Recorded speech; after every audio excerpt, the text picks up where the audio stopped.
This is Think It Through with me, April A. Bear. Get ready to start thinking. I know, it's hard, and you'd probably rather not. But here we go anyway. I don't know about your mom, but when I was little, mine was fond of saying things like, "Don't cross your eyes, they'll get stuck like that." Or, "Don't go swimming until you've waited at least an hour after you've eaten, or you'll get cramps and drown." Or, "You better not swallow that gum, it'll stay in your stomach for 7 years. Even if you were told those things as a child, I hope you figured out by now that they really don't have any basis in truth. I mean, it's highly unlikely you have gum stuck in your colon years after you swallowed it. In the last episode, I talked about misinformation and disinformation. This episode is also about things that aren't true. What's different in this case is that the untruths we're looking at are things that you might have thought were true your whole life, or at least some portion of it. These are known as common misconceptions, and you might be surprised to find out that something you just assumed was true actually isn't. While they can be about any topic, a lot of them are related to health and science, while some are cultural or historical in nature. I like to use the term factoids when referring to them. The Oxford English Dictionary defines a factoid as an assumption or speculation that is reported and repeated so often that it is accepted as fact. Throughout this episode, I'll be calling them factoids or myths or misconceptions, but they all basically fall into the same category. We'll start by looking at some of the most common factoids. Then we'll talk about why they are so sticky in our brains, and maybe give you some motivation to review your own knowledge of the world from a more skeptical viewpoint. Let's get started.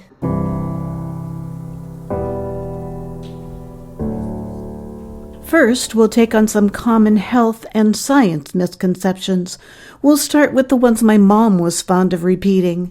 First, is it true that crossing your eyes too much will cause them to get stuck in that position? Doctors Erin Carroll and Rachel Vreeman, authors of the book Don't Cross Your Eyes, They'll Get Stuck That Way, assure us that is indeed not the case. Eye muscles are very flexible. They're designed to move in all directions and then return to their normal position quickly. You might strain your eye muscles by forcing them into a cross-eyed position for a long period of time, but you're not going to cause them to get stuck there. Now, of course, there is an eye condition called strabismus, which does often result in crossed eyes.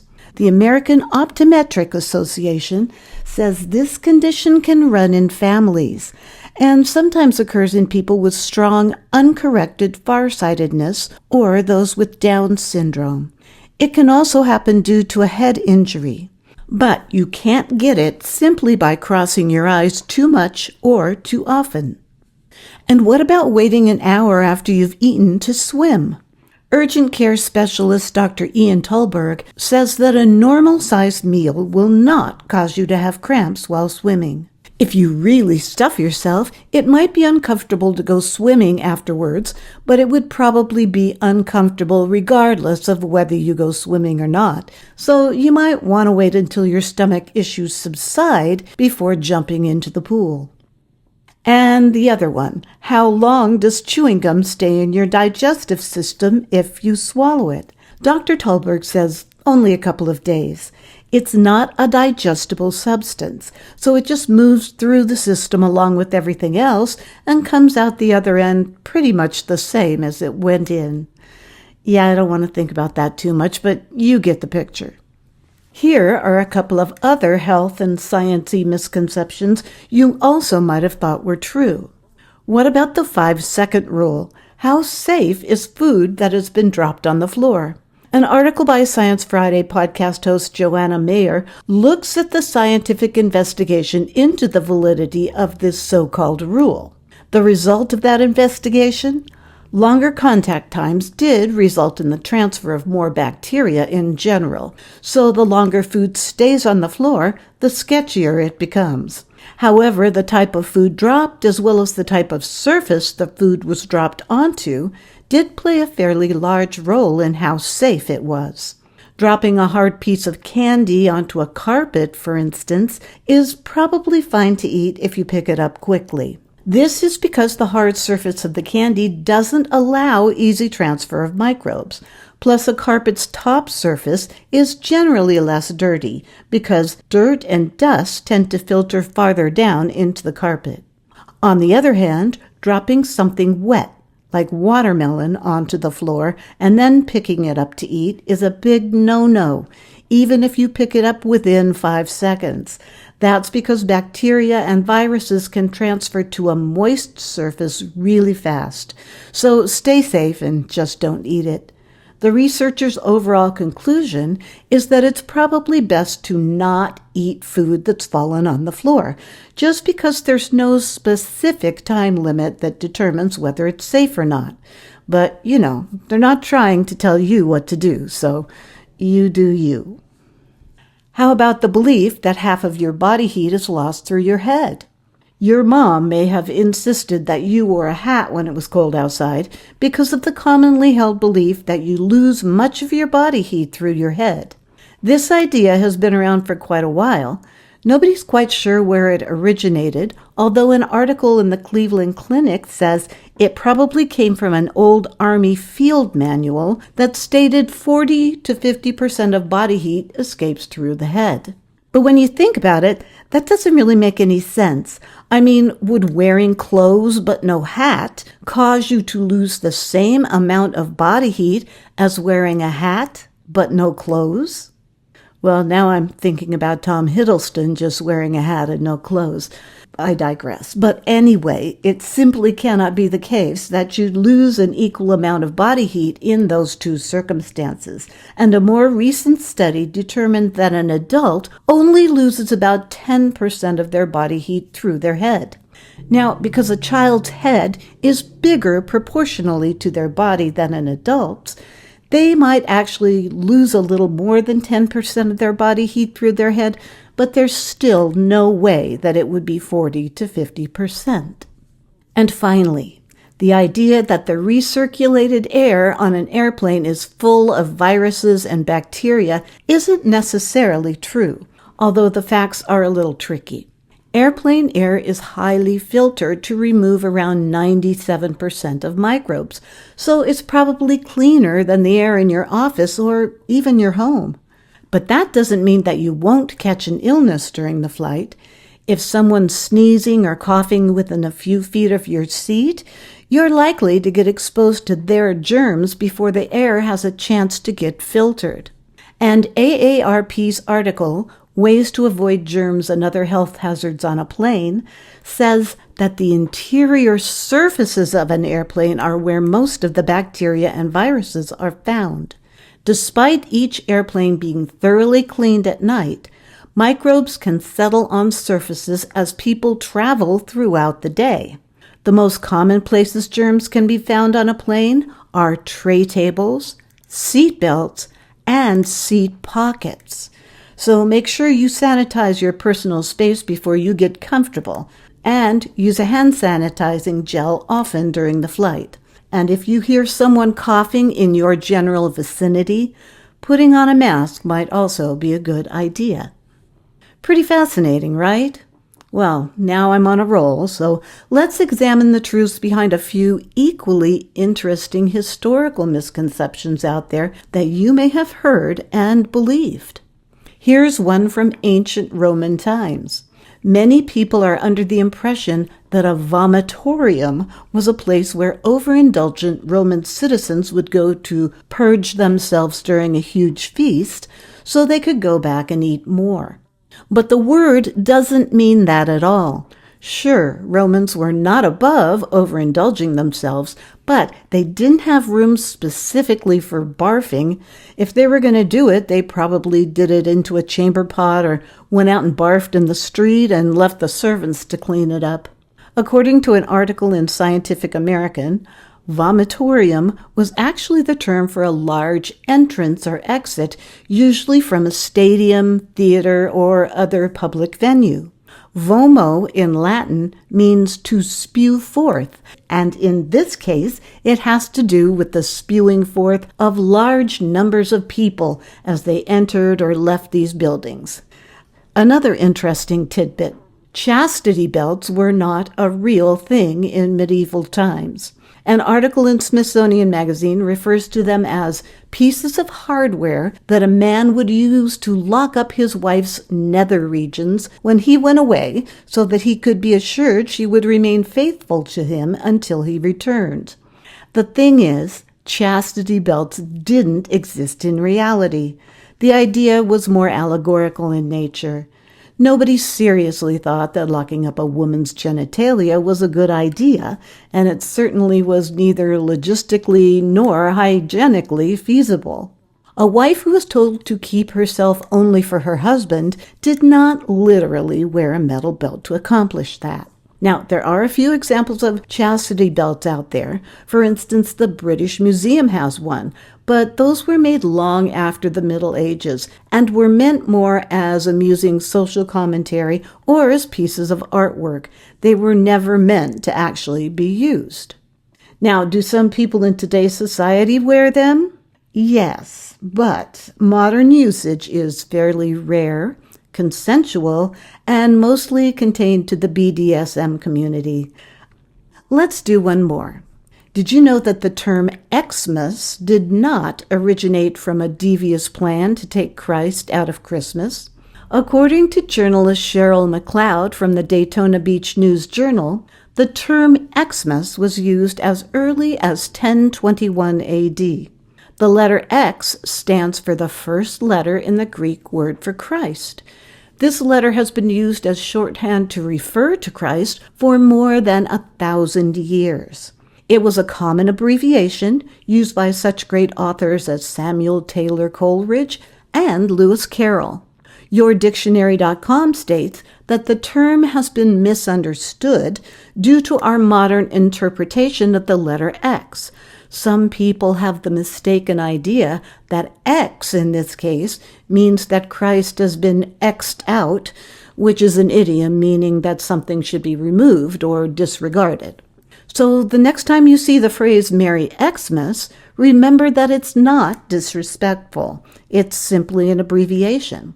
That being said, you probably wouldn't walk up to someone and say Merry Xmas, because that sounds kind of odd, and since it is an abbreviation, it's generally considered too informal to use in holiday greeting cards or Christmas letters. When might it best be used? Well, when space to write it out completely just isn't there, like on a small gift tag, or when you're signing your name on a card and there's simply not enough room left to write out Merry Christmas. All things considered, it's better to just write it out instead of using the abbreviation whenever possible. We've just looked at some of the most common myths and misconceptions. You might have realized that you have been wrong about at least one of them your whole life. Some of them, like the ones about vomitoriums or chastity belts, don't really make much of a difference in our lives, although it is interesting to learn about them.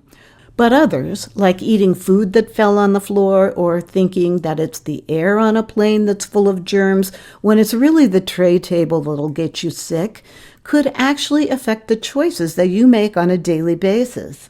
Why are these factoids so sticky in our brains? It's because of where and when we learned most of them and who told them to us. Many of these we learned in childhood, and our parents were often the source of these misconceptions. Now, before you get the wrong impression here, I just want to assure you that my goal is not to trash the teachings of parents and society. My mom was kind and loving and smart, and she taught me so much about life that I will always be grateful for. There's plenty of truth and wisdom and virtue and good common sense that's been passed down to us from our forebears. But being able to discern what is indeed worth keeping and passing on from what isn't is one of the hallmarks of good critical thinking. According to emergency room Dr. Ian Tolberg, many of these myths and misconceptions often had a good purpose, attempting to keep kids safe, healthy, and well-behaved, which is a parent's job after all. Parents are our very first sources of information about the world. When you were a kid, you counted on them to teach you what they knew, just as they counted on their parents before them, who probably were their source of many of these misconceptions. And if those misconceptions weren't corrected at some point, you probably kept on thinking they were true, just as you believed the vast majority of what your parents taught you that was good, solid information and advice. And it's not just families. A lot of myths and misconceptions came from the culture and society in which we were raised, and they've been passed down within our communities as true. And because they were meant to be accepted as fact, we never bothered to look for evidence that would either prove or disprove them. We tend to believe misconceptions due to all the things I've talked about in previous episodes. Cognitive shortcuts like heuristics and confirmation bias, the illusory truth effect, which has to do with repetition and how information is easier to believe the more we hear it, and motivated reasoning, in which we justify our beliefs rather than look for the truth. Our brains prefer quick, easy-to-process narratives over ideas that are more complex. And when our families and social groups reinforce those ideas, they become entrenched in our brains. A 2019 article in the philosophy journal Synthes, titled Ignorance, Misconceptions, and Critical Thinking, states, if a person has both good reasons to believe and evidence for something, their belief is more likely to be true. On the contrary, if a belief a person holds is not based on good reasons and evidence, it is more likely to be false. However, this is not always the case. It is also possible that a person holds a false belief for good reasons. Now, what qualifies as a good reason? For many of us, just the fact that our parents told us something is a good reason to believe it, because we trust that they wouldn't intentionally provide us with incorrect information. But if we never take the time to determine whether there is good evidence to support a belief, we're basing it solely on the idea that our parent wouldn't tell us anything that wasn't true.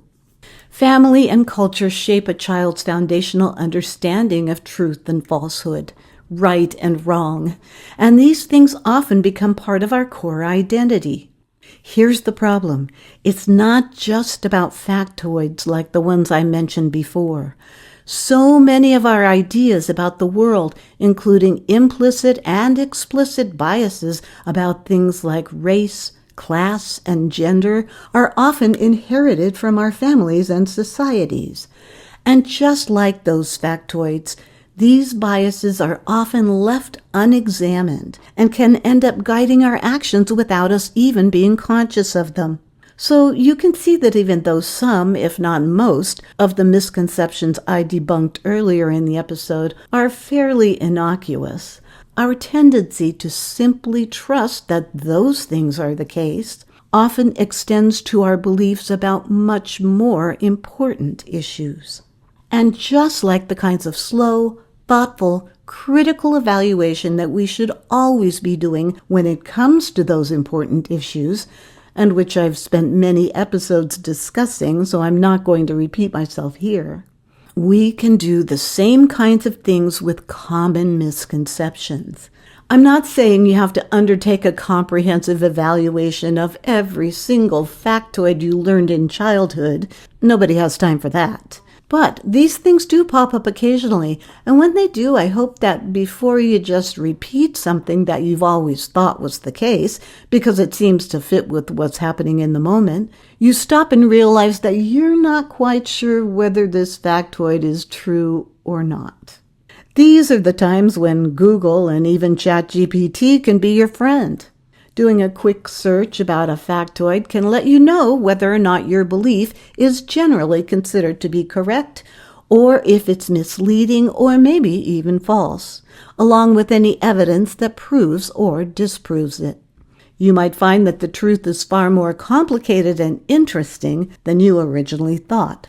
This can be an eye-opening and humbling experience.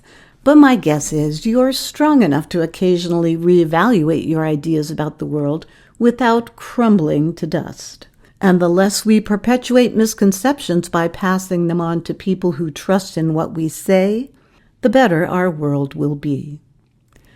And that's it for this episode. I hope you found this enlightening. And if you think someone else might also, please share it with them. Oh, and don't forget to check out the show notes. And if you haven't subscribed yet, I'd love it if you did. And I hope you use the information in this episode to help you think it through.